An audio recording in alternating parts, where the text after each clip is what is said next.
Manejo integrado de plagas, tipos de agroquímicos y etiquetas. Concepto de manejo integrado de plagas.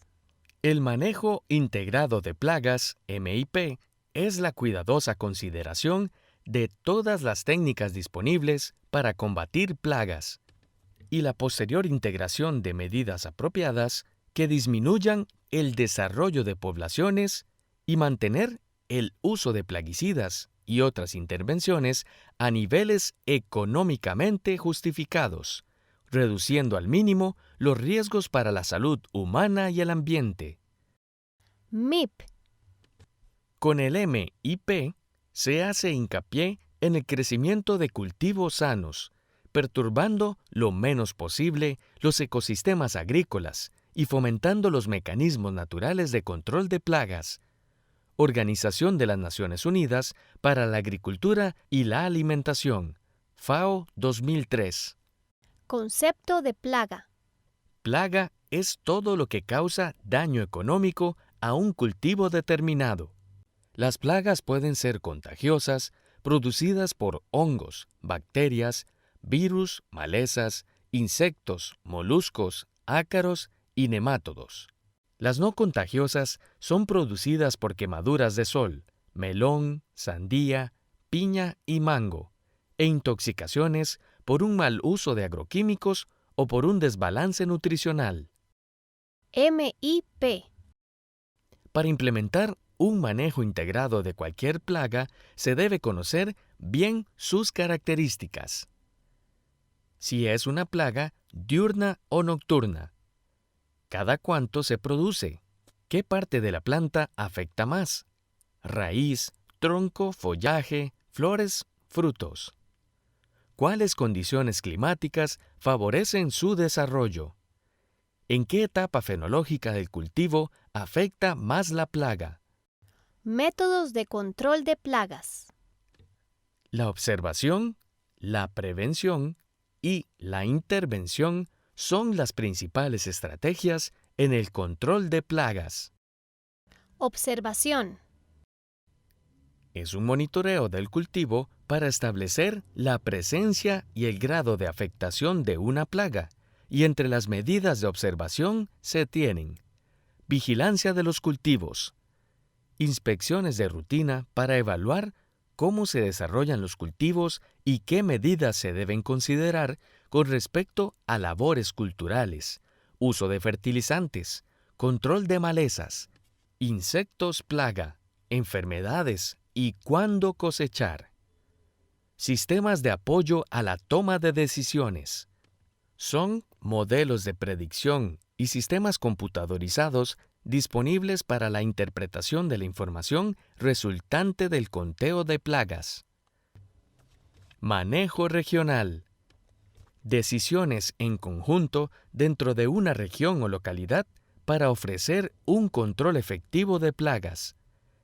Algunas de estas decisiones tienen que ser tomadas por los gobiernos y están relacionadas con A. Reglamentación y legislación de cuarentena. B. Provisión y capacitación de servicios de asesoramiento. C. Estrategias para el manejo de resistencia a insectos, plagas y enfermedades de alta movilidad en los cultivos. Prevención. Es el conjunto de medidas indirectas orientadas a controlar las poblaciones de plagas.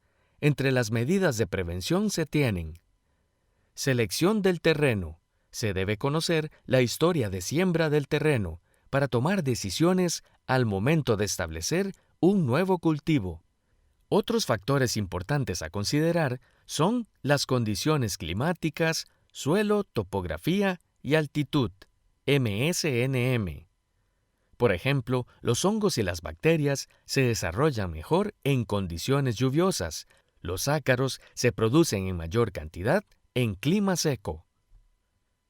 Otras medidas de prevención son rotación de cultivos, siembra de cultivos de diferente familia botánica en un mismo lugar, como por ejemplo la rotación del melón y el arroz, entre otras. Cultivos resistentes. El empleo de variedades de cultivos resistentes a plagas y enfermedades mejora la producción y reduce el uso de agroquímicos. Eliminación de malezas hospederas, ya que la mayoría de ellas son hospederas de plagas y enfermedades que afectan el cultivo principal.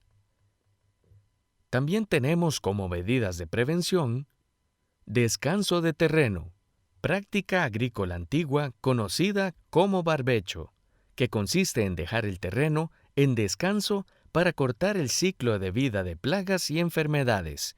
Sirve además para recuperar la fertilidad del suelo. Fertilización. Una buena nutrición de las plantas mejora su sistema inmunológico, protegiéndola del ataque de plagas y enfermedades. Cultivos intercalados. Práctica de siembra de distintos cultivos en líneas alternas o de un cultivo debajo de otro, como por ejemplo la siembra de café y tomate. Intervención. Es el conjunto de medidas directas para reducir la presencia de plagas a niveles de bajo impacto económico.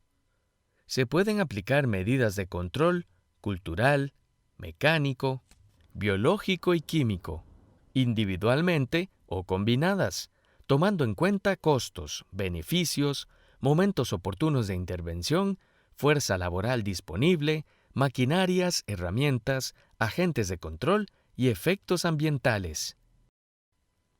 Control cultural. Prácticas agronómicas que alteran la estabilidad de las plagas dentro de un cultivo, como la de soja en banano y plátano.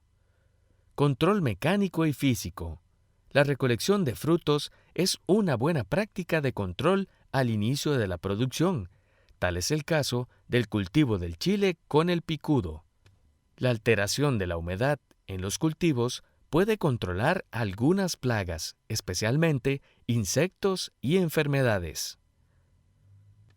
Como otras medidas de intervención, también sirven las coberturas artificiales como el sarán en plantaciones de piña y de helechos, el plástico plata negro en melón y fresa para evitar el crecimiento de malezas y como repelente.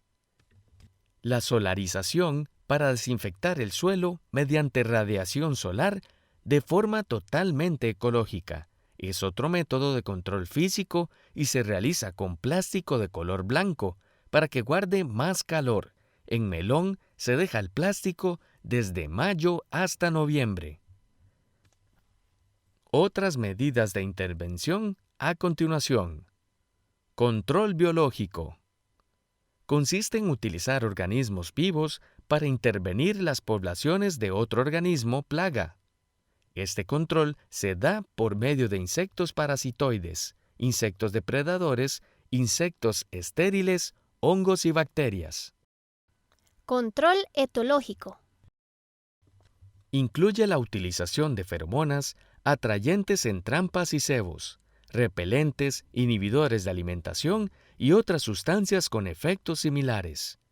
Las feromonas son sustancias secretadas por un individuo y percibidas por otro sujeto de la misma especie, el cual reacciona ante el olor con un comportamiento específico y fijo. Hay dos tipos de atrayentes químicos, relacionados con olores de alimentos que producen agrupamientos de individuos de la misma especie, y los relacionados con olores de atracción sexual, feromonas sexuales.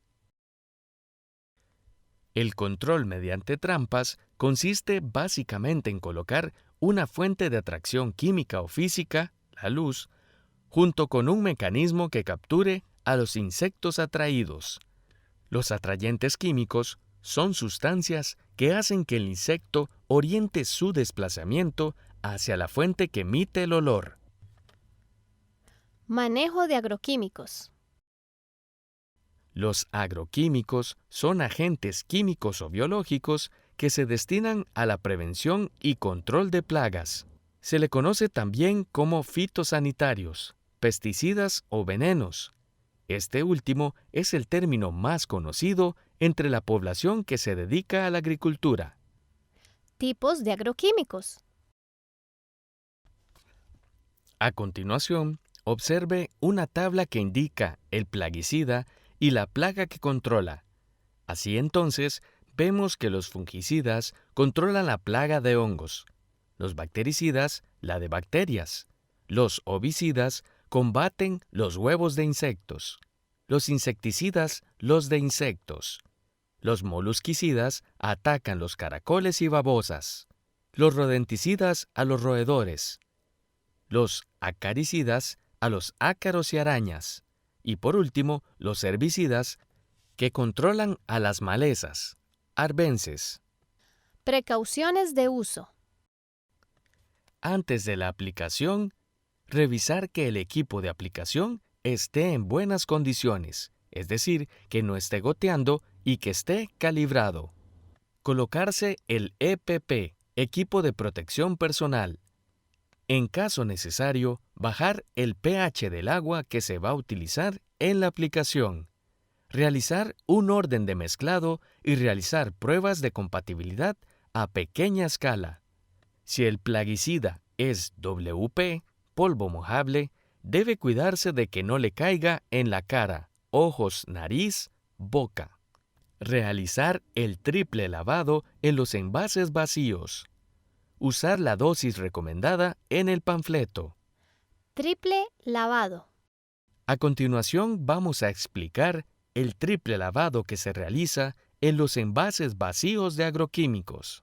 El primer paso es colocarse el EPP o equipo de protección personal para el uso de agroquímicos.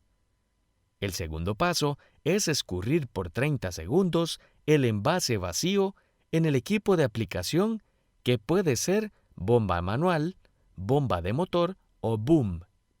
Luego se llena un cuarto de la capacidad del envase. Así, por ejemplo, tenemos si el envase es de 1 litro, se llena con 250 mililitros. Se mueve en 3 movimientos para arriba, para abajo, para los lados y en forma circular. Y se deposita el contenido del líquido en el equipo de aplicación. Este procedimiento se realiza 3 veces. El siguiente paso es otro escurrimiento de 30 segundos del envase vacío en el equipo de aplicación. De ahí se separan las tapas y los envases. A los envases se les hace un agujero en el fondo del mismo. Se guardan en un lugar seguro y cuando se tiene una cantidad considerable, según el lugar donde se guarde, y se devuelven al lugar donde se compró. Algunas empresas pasan por las fincas recogiéndolos. Se recomienda llevar un registro de esta actividad. Durante la aplicación, No aplicar a favor del viento ningún plaguicida. Usar el EPP. No comer, fumar, beber mientras se realiza una aplicación. Ubicar la plaga para hacer la aplicación correctamente. Considerar las condiciones ambientales como el viento y la lluvia. después de la aplicación, Lavar el equipo de aplicación. Quitarse el EPP siguiendo un orden. Primero se deben lavar los guantes, bañarse y ponerse ropa limpia. tipos de etiquetas. En las etiquetas de 3 caras tenemos la siguiente información. En la primera cara se observa precauciones y advertencias de uso, como almacenamiento lejos de casas de habitación, con llave y fuera del alcance de los niños. Equipo de protección personal o EPP. Vienen pictogramas para que de una manera gráfica todas las personas las puedan entender. Otra información que viene es no comer, beber ni fumar mientras se aplica el producto. Y por último, se indica llevar al lugar de salud la etiqueta en caso de intoxicación. En la segunda cara, en la parte superior, viene la casa comercial que lo vende, el nombre comercial que incluye el nombre del producto, la concentración y la formulación. Otra información que viene es el tipo de plaguicida, que puede ser insecticida, fungicida, entre otros. También podemos observar el grupo químico y el nombre genérico, o IA, que se lee como ingrediente activo, la composición química, El contenido del envase, si es líquido, puede ser 1 litro, por ejemplo. Precauciones, antídoto, el formulador, datos generales y país de origen. En la tercera cara se describen los cuidados al ambiente, avisos de garantías, el número de lote del envase, importante para la trazabilidad del producto, fecha del vencimiento, y por último, en esta cara viene el número del registro del país. Nombre genérico. Se refiere al nombre químico con que se conoce a nivel mundial un plaguicida y no cambia en ningún país. Una de las preguntas más frecuentes de las personas productoras es: ¿cómo sé si es el mismo plaguicida? La clave está en revisar que sea el mismo nombre genérico y la misma concentración del ingrediente activo y la formulación, porque si cambia la concentración, cambia la dosis. Antídoto. Es una sustancia que se puede utilizar para contrarrestar el efecto de un plaguicida dentro del cuerpo humano. El más conocido es el sulfato de atropina. Algunos pictogramas utilizados son: Manejo de líquidos, manejo de sólidos, mantenga alejado del alcance de los niños, tóxico para abejas, no contamine fuentes de agua, entre otros.